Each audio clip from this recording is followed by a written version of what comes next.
आजचे वाचन कलेशिकरास पत्र अध्याय 3 18 ते 21.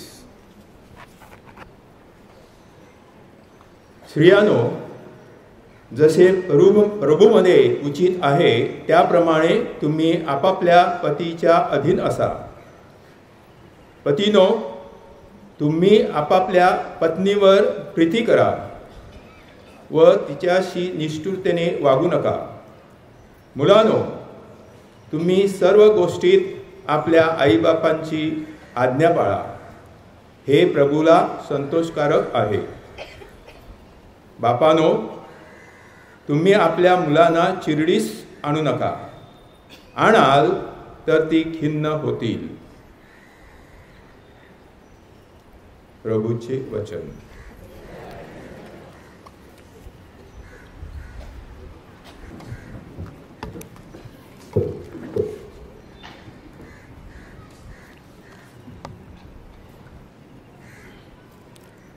प्रभूचा गौरव असो आता आणि सदा सर्वदा. प्रभूचाच गौरव असो आता आणि सदा सर्वदा. घराच्या भिंतीला ओल आलं की लोक आर्किटेक्ट, कॉन्ट्रॅक्टर, सिव्हिल इंजिनियर, घराविषयी जे अनुभवी असतात, जे जाणकार असतात, त्याचा सल्ला घेतात. परंतु घराच्या भिंतीला आलेल्या ओल याचा खरा अर्थ जाणून घेण्यासाठी जेव्हा त्या भिंतींमध्ये आपण डोकावून पाहतो तेव्हा आपल्या लक्षात येईल की घराच्या भिंतीला आलेलं ओल हे ओल नसून असतात ते त्या भिंतीचे अश्रू. ख्रिस्तामध्ये माझे प्रिय बंधू आणि भगिनींनो, बऱ्याच आईवडिलांच्या मनामध्ये निर्माण होणारा हा प्रश्न की आमची मुलं आम्हाला वेगळी काढतात असं आई बापांना वाटते. परंतु आपली मुलं आपल्याला वेगळी काढत नाहीत, पण आम्ही स्वतःहून आमच्या स्वभावामुळे वेगळे होत असतो. जर आपली डोळे चांगले असतील तर आपलं जगावर प्रेम होईल, पण आपली जीभ चांगली असेल तर जग आपल्यावर प्रेम करेल. प्रिय बंधू भगिनींनो, गेले 4 रविवार ज्याची सुरुवात आपण सोयरिकेपासून केली, त्यानंतर लग्नाचा हेतू आणि हरकत, त्याला जोडलेली झालर होती सोहळ्याची, त्यानंतर सोहळा कशा प्रकारे साजरा केला पाहिजे आणि सोहळेबाजीवर आपण चिंतन ऐकलं, आणि श्रद्धायुक्त कुटुंब जीवनाचा साक्रामेंट म्हणजे लग्न साक्रामेंट यावर चिंतन केल्यानंतर आजच्या दिवशी आपण की लग्नानंतरचं कौटुंबिक जीवन कसं असलं पाहिजे यावर आपलं चिंतन आहे. ख्रिश्चन बर्नार्ड यांनी 1967 एक हृदय शस्त्रक्रिया केली. ते उत्कृष्ट असे हार्ट सर्जन होते, आणि या हृदय शस्त्रक्रियेमध्ये त्यांनी प्लास्टिकचं हृदय एका माणसाला त्या ठिकाणी त्याचं रोपण केलं, आणि ती जगप्रसिद्ध झाले. असंख्य लोकांना त्याद्वारे जीवनदान मिळणार होता. पण माझे प्रिय बंधू भगिनी, त्यांची एक नात होती. त्या नातीने त्याला फोन करून प्रश्न केला की आजोबा, तुम्ही प्लास्टिकचं हृदय निर्माण केलेलं आहे, या प्लास्टिक हृदयामध्ये भावना कुठे आहेत? त्यामध्ये मन कुठे आहे? तिथे प्रेम कुठे आहे? तुम्ही हृदय त्या माणसाला लावलेलं आहे, पण त्या माणसाच्या जीवनातील प्रेम आणि भावना याचं मोजमाप तुम्ही कसं करणार आहात? आणि ख्रिश्चन बर्नार्ड यांनी त्या नातीला प्रतिसाद देताना सांगितलं, when I prepare the heart, I have already put my love and the feelings into it. जेव्हा मी हृदय निर्माण केलं तेव्हा मी माझ्या सगळ्या भावना, माझं प्रेम त्यामध्ये ओतलेलं आहे. हे अशासाठी ओतलेलं आहे की ज्या लोकांना ह्या हृदयाद्वारे नवजीवन मिळणार आहे, त्यांच्या धमण्या विविध प्रकारे चालणार आहेत, उचित प्रकारे रक्त प्रवाह होणार आहे आणि नवीन जीवन पुढे चालू राहणार आहे. त्या दृष्टिकोनातून मी ते हृदय जरी प्लास्टिकचं निर्माण केलं असलं तरी त्या हृदयामध्ये मी जी फुंकर घातलेली आहे ती प्रेमाची आहे, ती भावनेची आहे. प्रिय बंधू आणि भगिनींनो, 2 बहिणींचं लग्न झालं. एक बहीण ही गर्भश्रीमंत अशा कुटुंबामध्ये दिली, आणि दुसरी बहीण जी होती तिचं लग्न मध्यमवर्गीय कुटुंबात झालं. सगळं बालपण त्यांचं मध्यमवर्गीय कुटुंबात झालेलं होतं, पण एक मात्र ज्या ठिकाणी दिलेली होती तिकडे ख्याली खुशाली होते, तिकडे आनंद होता, तिकडे उत्साहावर उत्साह साजरे केले जायचे. आणि अशा परिस्थितीमध्ये दोघांमध्ये कंपॅरिझनला सुरुवात झाली. दोन्ही कुटुंबामध्ये तुलनेला प्रारंभ झाला. जी मध्यमवर्गीय कुटुंबामध्ये जी बहीण दिलेली होती ती सातत्याने आपल्या पत्नीला सांगायची की माझ्या बहिणीकडे बघ, 2-4 नवीन गाड्या आहेत, ते फॉरेन टूर करतात, त्यांच्या कुटुंबामध्ये कितीतरी सोहळे साजरे होतात. आणि ज्या इच्छा तिच्या बहिणीच्या त्या गर्भश्रीमंत कुटुंबामध्ये पूर्ण केल्या जात होत्या, ती अभिलाषा जी बहीण मध्यमवर्गीय कुटुंबामध्ये होती त्या ठिकाणी तिची इच्छा आकांक्षा होते. म्हणून आपल्या पतीला सातत्याने ती सतावत होते. पतीची नोकरी जी होते त्यामध्ये कुटुंबाचा उदरनिर्वाह नीटनेटकेप्रमाणे चाललेला होता. त्यांच्या सगळ्या गरजा पूर्ण करण्याचा तो पुरुष प्रयत्न करत होता. पण तिच्या सतावण्याला तो एवढा कंटाळला की त्याने ठरवलं आता घटस्फोट घ्यायचं. कारण अंथरूण पांघरूण पाय पसरावे एवढीच माझी ऐपत आहे, एवढीच माझी कपॅसिटी आहे, एवढीच माझी मर्यादा आहे. पण तिची डिमांड्स मोठ्या प्रमाणात माझ्या प्रिय बंधू भगिनींनो वाढत गेले. आणि अशा परिस्थितीमध्ये केवळ कंपॅरिझन, केवळ तुलना म्हणून बहीण गर्भश्रीमंत कुटुंबामध्ये आहे, आपण मध्यमवर्गीय कुटुंबामध्ये आहोत, तिच्या गरजा तिचं कुटुंब पूर्ण करते, माझा नवरा माझा पती माझ्या गरजा पूर्ण करू शकत नाही, केवळ याच भावनेने आणि केवळ कॉम्पिटिशन म्हणून ते दोघं सेपरेट झाले. प्रिय बंधू आणि भगिनींनो, तीच नाती जास्त काळ टिकतात जी एकमेकावर रुसतात, रागावतात, पण साथ कधी सोडत नाहीत. चूक महत्त्वाची असेल तर व्यक्ती विसरा, आणि व्यक्ती महत्त्वाची असेल तर चूक विसरायला आपण शिकलो पाहिजे. दुसरं उदाहरण, नव्यानेच लग्न झालेली सून ज्या घरामध्ये गेलेली होते ते गरीब कुटुंब होतं. आपल्या कुटुंबात आई वडिलांकडून त्यांना कधी कामाची सवय लावली नाही. त्या मुलीला साधा गॅस देखील चालू करता येत नव्हता. पण सासूकडून शिकण्याची तिची इच्छा नव्हती. आणि त्याला मोठा प्रश्न किंवा दरार निर्माण जी केली होती तर त्या मुलीच्या आईने दररोज सकाळी आपल्या सासरी गेलेल्या मुलीला ती फोन करायचे, आज घरामध्ये झाडू कोणी मारला, स्वयंपाक कोणी केला, कपडे कोणी धुतले, तू धुतले का सासूने धुतले.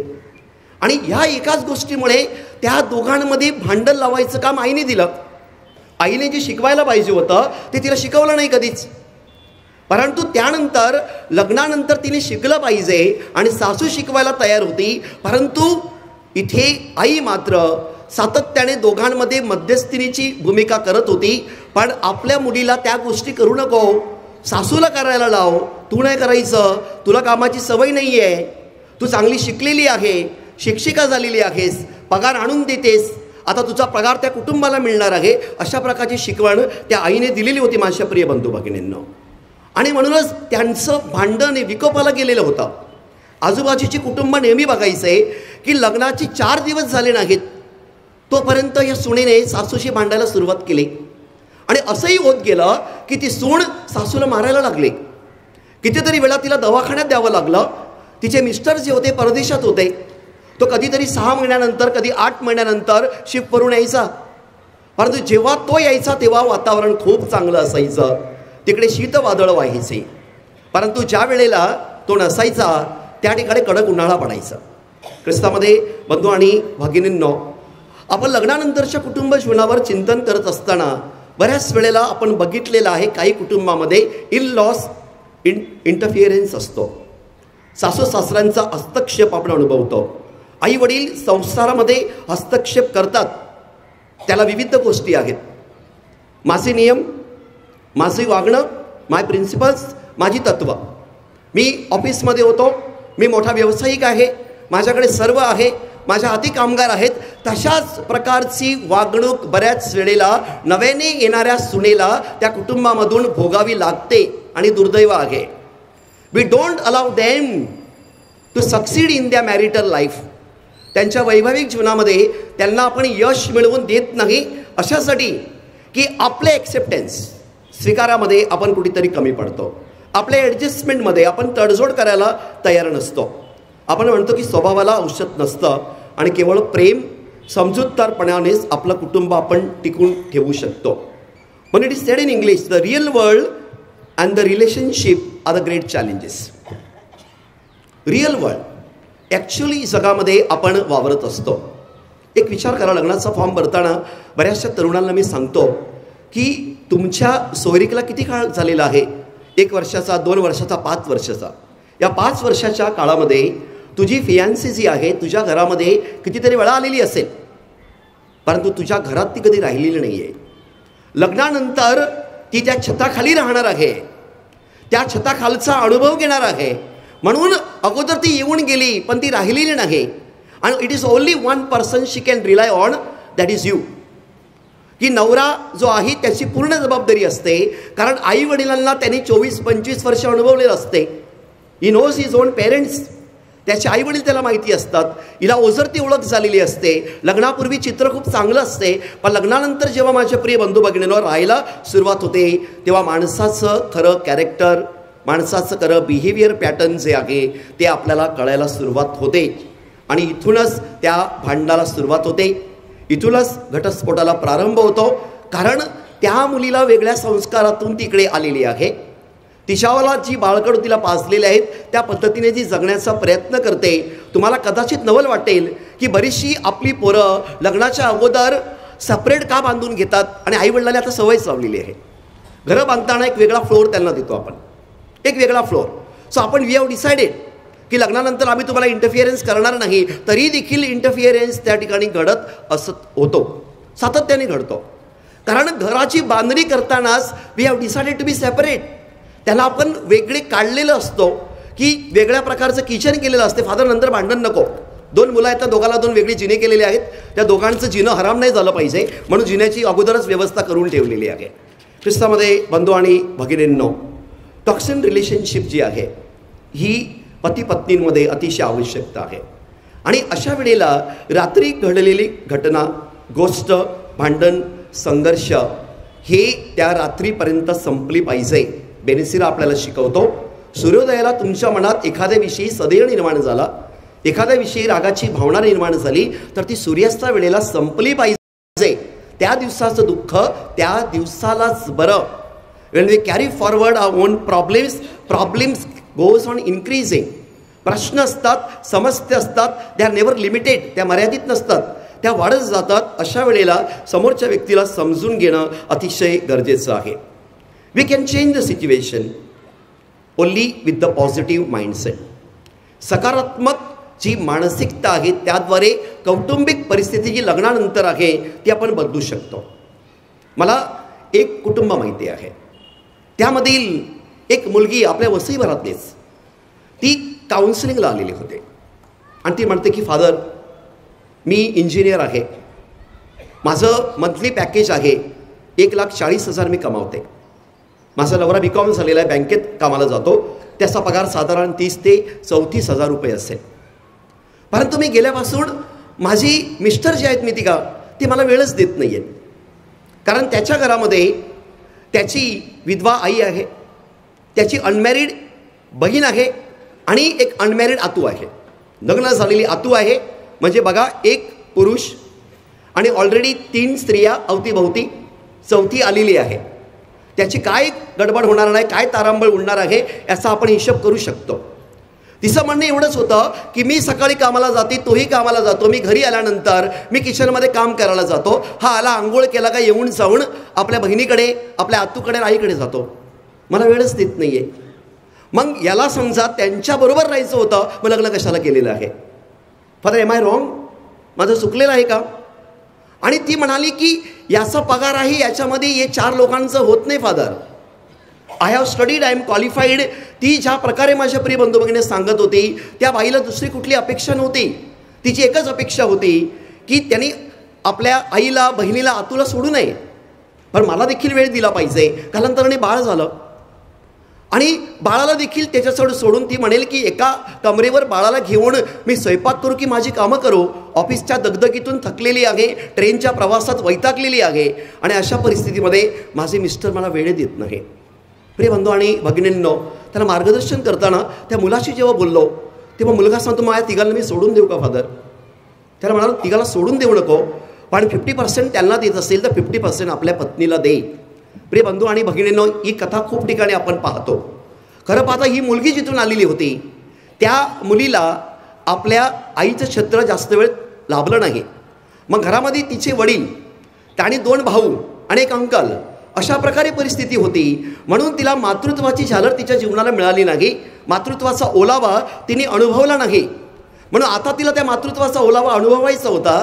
परंतु तिच्या मिस्टरांकडून तिला ती अभिलाषा होती, अपेक्षा होती की माझ्या मिस्टरांनी मला फक्त वेळ द्यावा, माझ्याशी संवाद साधावा. सकाळी 5-5:30ला आम्ही दोघं निघतो, फोनवर कधीतरी बोलतो, पण संध्याकाळी आल्यानंतर निवांत वार्ता आमच्यात घडत नाहीत. प्रिय बंधू आणि भगिनींनो, पती पत्नीने सर्वप्रथम एकमेकांचे मित्र बनलं पाहिजे. त्यांच्यात good friendship, promising friendship, strong friendship असली पाहिजे. नात्यामध्ये आकर्षण असलंच पाहिजे, नाहीतर नातेसंबंध दृढ होणार नाहीत. So what is the relevance of marriage? लग्नातील प्रसंगितता काय आहे? The power of understanding. समजून घेण्याची शक्ती it's a relevance of marriage आहे. Power of understanding. नव्यानेच लग्न झालेलं एक दाम्पत्य लग्नाचे 3-4 दिवस झाल्याने हनीमूनला निघालेलं होतं. जेमतेम ते बस स्टेशनला पोहोचले आणि बस स्टेशनला पोहोचल्यानंतर ज्याला जी बस पकडायची होती त्या बसमध्ये शिरले. त्यांनी घाई केल्यामुळे त्यांना त्या ठिकाणी एक सीट मिळलं आणि अशा वेळेला कंडक्टर तिकीट घेण्यासाठी पुढे आले आणि नवऱ्याने, पतीने फक्त 1 तिकीट घेतलं. तेव्हा कंडक्टरने त्याच्याकडे कुतूहलाने पाहिलं आणि विचारलं, तुम्ही 2 जण प्रवास करतायत आणि एकच तिकीट का खरेदी करतायत? तेव्हा तो पती म्हणाला, आज धर्मगुरूंनी आम्हाला आशीर्वाद देताना सांगितलं की आजपासून तुम्ही दोघं एक दिघ झालेला आहात. प्रिय बंधू आणि भगिनींनो, विनोद बाजूला ठेवून एक गोष्ट चालली पाहिजे की चर्चमध्ये ज्या वेळेला लग्न आशीर्वादित होते, एकदेव होतात म्हणजे काय? त्या मेंटॅलिटी शुड बिकम वन. त्यांचे जे आर्थिक व्यवहार होतात ते माझा पगार तुझा पगार याच्यावर नाही, माझी ड्युटी आणि तुझी ड्युटी हे पण नाही, की आमच्या दोघांमधील मतभेद त्या ठिकाणी नष्ट झाले पाहिजे. ख्रिस्त सभा आपल्याला प्रत्यक्षात शिकवते, ते अशा प्रकारे शिकवते की पती आणि पत्नी लग्नानंतर एकदेह झाले पाहिजेत आणि त्यांच्याबरोबर कुटुंब पण एकदेह झालं पाहिजे. दे कॅनॉट बी एनी कंपार्टमेंट्स. तिथे वेगळेपणा अजिबात नसावा, ही शिकवण आहे. आम्ही आमच्या आईबापाला बदलू शकत नाही. बऱ्याच कुटुंबामध्ये प्रश्न पडतो, एखादा तरुण येतो, सांगतो फादर मम्मी डॅडी ऐकत नाही, मम्मीचा स्वभाव असा आहे, मम्मी तिला बोलते आणि माझं सँडविच होते, डॅडी बोलतात माझं सँडविच होते. तर अशा वेळेला आपल्याला एक सल्ला असा आहे की आम्ही आमच्या आईवडिलाला बदलू शकत नाही, पण आम्ही स्वतः बदलू शकतो. मी माझ्या आईवडिलाला बदलू शकत नाही, 50 वर्षांचा त्यांचा संसार आहे. Don't try to change them. तुमचा विनोदी स्वभाव आहे, बदलू नका. तुम्हाला कधी कधी राग येतो, बदलू नका. तुम्हाला कधी कधी पिकनिकला जायला आवडते, पार्टीज आवडतात, बदलू नका. अशा गोष्टी बदलू नका ज्या तुम्हाला आनंद देतात, पण अशा गोष्टी बदला की ज्यामध्ये इंटरफिअरन्स वाढतो, हस्तक्षेप वाढतो आणि कुटुंब रसातळाला जातात. आपण ती काही लोकांनी झाडावरील पक्ष्याला बघितलं असेल की पक्षी जेव्हा घरटं बांधते आणि नवीन पिल्लांना जन्म देते, साधारण ते पक्षी आपल्याला कळलं की आता उडणार, तेव्हा ती पक्षीने जी असते ती घरट्यातील पिल्लांना ढकलते. अशासाठी ढकलते की त्या पिल्लांना उडान घेता आलं पाहिजे. आणि एखादं पिल्लू त्या गडबडीमध्ये, माझ्या प्रिय बंधू भगिनींनो, जमिनीवर पडून मरून जाते, पण पक्षीनेला ती काळजी नसते. तिचं मत एवढंच असते की मी आता जर ढकललं नाही तर यापुढे तो उडान घेणार नाही. लग्नानंतर आई वडिलांनी मुलांना असं ढकलायला शिकलं पाहिजे. जी बाई बाळाला जन्म देते आणि तिने ठरवलं नाही बाबा मला या बाळाची सवय झालेली आहे, माझ्या गर्भातलं बाळच चांगलं आहे, तर प्रॉब्लेम होऊ शकतं. बाळ तिथे गुदमारून मरून जाऊ शकतं. मग तिथे सिझेरिंग म्हणून काही वेळेला अशा गडबडी झालेल्या आहेत की प्रमाणाबाहेर दिवस गेले तर त्या ठिकाणी बाळ दगावलेलं आहे. प्रिय बंधू आणि भगिनींनो, नाळ कापावीच लागते म्हणजे वेगळा श्वास घेता येतो.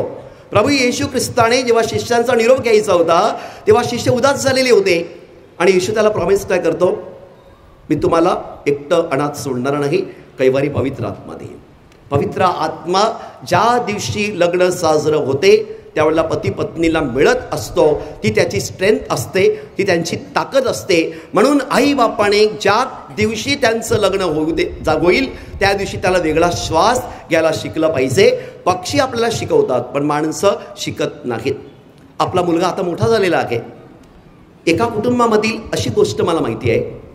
गरमीचे दिवस होते, उन्हाळ्याचे, आणि अशा वेळेला त्या खोलीमध्ये AC आहे आणि ती त्याला सांगते AC ऑन कर. तो म्हणत नाही, एवढं काही गरम होत नाही, AC ऑन कर, तुला गरम होते, मला गरम होते, मला ACची सवय आहे, मी ऑफिसमध्ये पूर्ण वेळ AC मध्ये असते. आणि तो म्हणतो थांब, मी माझ्या डॅडीला विचारतो. AC लावण्यासाठी डॅडीची परवानगी पाहिजे होती, कारण त्या मुलाला तसंच ट्रेन केलेलं होतं आणि लग्नानंतर तो पण आपल्या नाकाखाली चालला पाहिजे अशी आईवडिलांची अभिलाषा होती. I am not blaming any parents. मी जे केसेस माझ्याकडे आलेले आहेत त्या मी आपल्या समोर ठेवत आहे माझ्या प्रिय बंधू आणि भगिनींनो. म्हणून पक्षाला ज्याप्रमाणे ढकलून वेगळा श्वास घ्यायला, वेगळं उडान घ्यायला शिकवतो, त्याचप्रमाणे लग्न झाल्यानंतर त्यांना त्यांचं स्वातंत्र्य द्या, तुम्ही रिस्पेक्ट द्या, तुम्हाला मिळेल. एक्सचेंज असते. तुम्ही प्रामाणिक वागा, ते प्रामाणिक वागतील. तुम्ही स्मित हास्य द्या, इन एक्सचेंज तुम्हाला स्मित हास्य देतील. जेव्हा इनलॉजचं इंटरफेरन्स माझ्या प्रिय बंधू भगिनींना मोठ्या प्रमाणामध्ये वाढतं, त्यावेळेला ते कुटुंब रसातळाला गेलेले आपण पाहतो. कोर्टामध्ये केसेस आहेतच. फादर जॉन फर्गोसला कधीतरी फोन करून विचारा की आपल्या वसईच्या ट्रायब्युनलमध्ये किती आहेत. फादर थॉमस मला बोलताना कधी एक दिवशी बोलले की त्यांच्याकडे 31 ते 35 केसेस आहेत आणि हे क्वालिफाईड लोकांच्या केसेस आहेत. ती अशी नाही की शिकलेले नाही आहेत, यांना व्यावहारिक नॉलेज नाही आहेत, पण पैसा कमावण्याची जर अक्कल असेल तर संसार करण्याची देखील अक्कल आली पाहिजे. ही काळाची गरज आहे. आपण मोठे सोहळे साजरे करतो माझ्या प्रिय बंधू भगिनींनो. सोयरिकीच्या प्रवचनाच्या अंतर्गत उपदेश जेव्हा केला तेव्हा मी सांगितलं की मोठ्या प्रमाणामध्ये सोहळेबाजी केली, मोठ्या प्रमाणात लग्न साजरं केलं. आपल्या फादरांनी, फादर प्रदीपने आणि फादर जोने सोहळेबाजीचे परिणाम देखील आपल्याला सांगितले. आणि तरी देखील आपण जाणतो की लग्नानंतर हे प्रश्न, हे समस्या उद्भवत असतात. दोघं एकमेकांना जाणत नाहीत. लग्न झालेलं आहे आणि तरी देखील त्या बायकोला प्रेम मिळत नाही, तो घरात नाही, तो दारात नाही. They are not together on the bed. शोकांतिका आहे, शोकांतिका आहे. पती आणि पत्नी जेव्हा एक या बाजूला फिरतो आणि दुसरा त्या बाजूला तोंड करून फिरतात, त्या दोघांच्या मध्ये झोपणारा असतो तो सैतान. दिस इज अ फॅक्ट, 100% फॅक्ट. म्हणून या दोघांमधील जे ऐक्य आहे ते आपण जाणलं पाहिजे, आपण समजून घेतलं पाहिजे. मनुष्य एकटा असावा बरं नाही, म्हणून देवाने त्याला सहचारिणी दिली, असं उत्पत्ती अध्याय 2:18 मध्ये आपण ऐकतो. याला सोबत असं म्हणतात. प्रेम, आशा आणि विश्वासावर लग्न जोडलं जातं. मग आरोग्यदायी लग्न म्हणजे काय? What is the healthy marriage? What is the healthy relationship? की लग्न म्हणजे जोडपी एकमेकास आहेत तसं ते स्वीकारतात, एक दुसऱ्यांचा आदर करतात, एकमेकांना आधार देऊन सहानुभूती दर्शवितात व याद्वारे देवाचा आशीर्वाद मिळवितात. आरोग्यदायी लग्न हेच जे येशू ख्रिस्तावर व त्याच्या शिकवणुकीवर अवलंबून आहे. पती व पत्नी देवाच्या योजनेच्या पायावर प्रिय बंधू भगिनींनो आपलं घरकुल उभारीत असतात. देवाने घालून दिलेली तत्त्व आणि शिकवण याद्वारे कुटुंब उभारलं जातं. मला एक क्रिकेटच्या खेळाचं उदाहरण द्यायचं आहे की नवीन खेळाडू मैदानात आल्यानंतर काही ओव्हर्स आपण त्याला खेळू दिल्या पाहिजेत. जर आऊट करण्याच्या नादामध्ये नकारात्मक गोलंदाजी जर आपण केली तर खेळाडू स्टेप आऊट होईल आणि मग तुम्हाला चौकार आणि षटकार आवरता येणार नाही.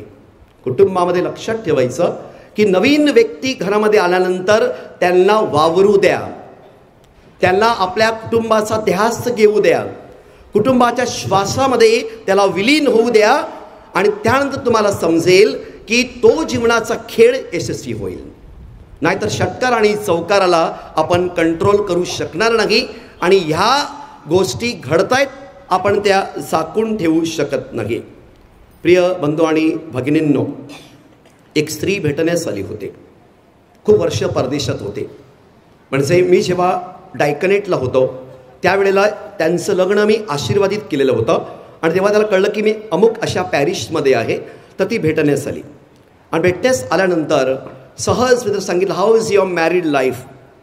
आणि तिने अलगद तिच्या अंगठीकडे बघितलं आणि तिने सांगितलं earlier my ring was shining but now it's boring. अगोदर त्याला चमक होते, आता चमक नाहीशी झालेली आहे, ती बोरिंग झालेली आहे, ती सफरिंग झालेली आहे. आणि मी त्यांना म्हणालो मेक इट ऑफरिंग. सफरिंग होत असेल तर ती ऑफरिंग झाली पाहिजे, ती अर्पण केली गेली पाहिजे. जाणलं पाहिजे की सफरिंगला कारणीभूत कोण आहे. सगळ्यात मोठा प्रॉब्लेम जो कुटुंबामध्ये आपण प्रत्येक व्यक्तीच्या नातेसंबंधामध्ये अनुभवतो तो माझ्या प्रिय बंधू भगिनींनो, तो म्हणजे हाय एक्सपेक्टेशन. प्रमाणाच्या बाहेर आपण अपेक्षा धरतो की तिने असं वागलं पाहिजे, पण तिचा स्वभाव वेगळा आहे, त्याचा स्वभाव वेगळा आहे. आताची 5 बोटं सारखी नाही आहेत. प्रत्येकाला त्यांच्या स्वभावानुसार वावरू द्या. तुम्ही तुमचा स्वभाव तुमच्या खिशात ठेवा आणि त्यांना त्यांच्या स्वभावानुसार वागू द्या.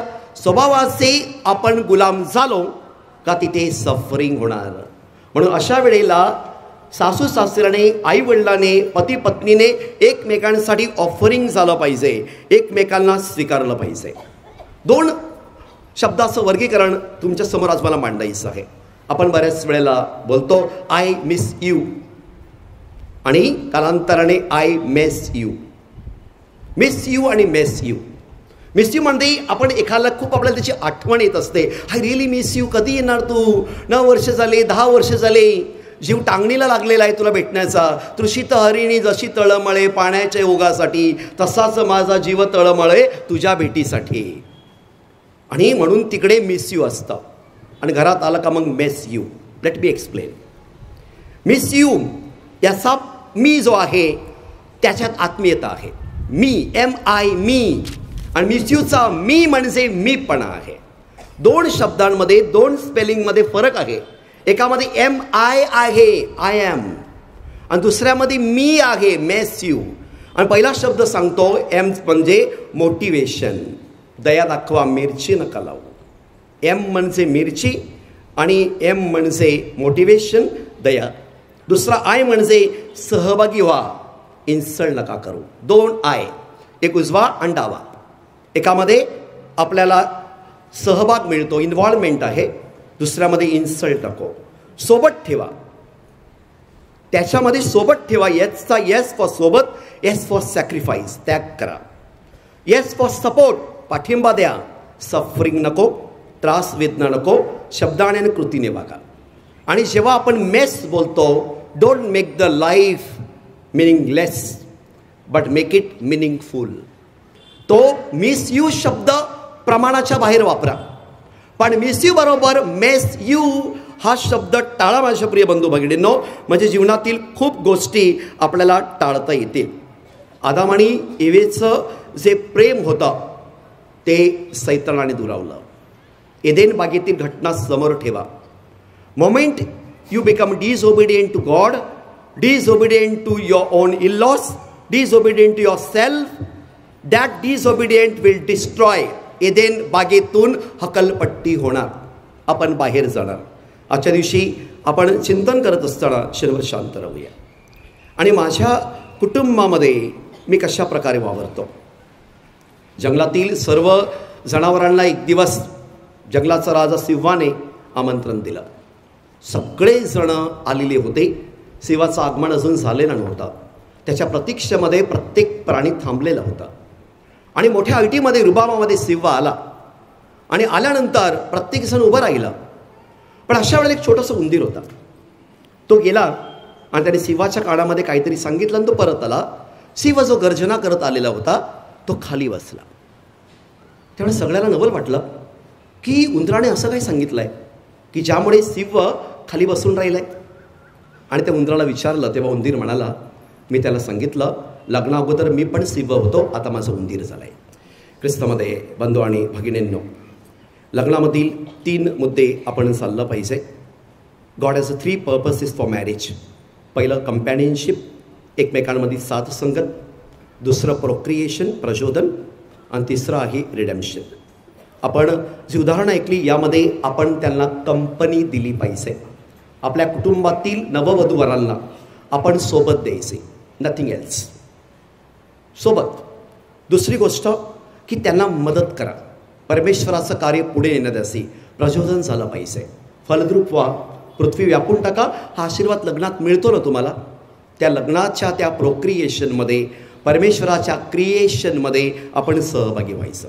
आणि तिसरा हेतू जो आहे रिडेम्पशन. पती पत्नी आणि कुटुंबाचा मूळ हेतू जो आहे तो म्हणजे तारणाकडे झाला पाहिजे. तारणामध्ये कारणमध्ये आणू नका. आपल्या कुटुंबाचं तारण व्हावं असं वाटत असेल तर अन्य कारणं आपण टाळली पाहिजे. आणि परमेश्वराने जो आपल्या कुटुंबाचा पाया आहे. काणा गावामध्ये त्यांनी ज्याप्रमाणे उपस्थिती दिली आणि जो चमत्कार घडवून आणला, हाच चमत्कार आपल्या प्रत्येकातील कुटुंबामध्ये आपल्याला अनुभवायच मिळावा, या कृपेसाठी आपण प्रार्थना करूया. आमेन. प्रभूचा गौरव असो आता आणि सदा सर्वदा.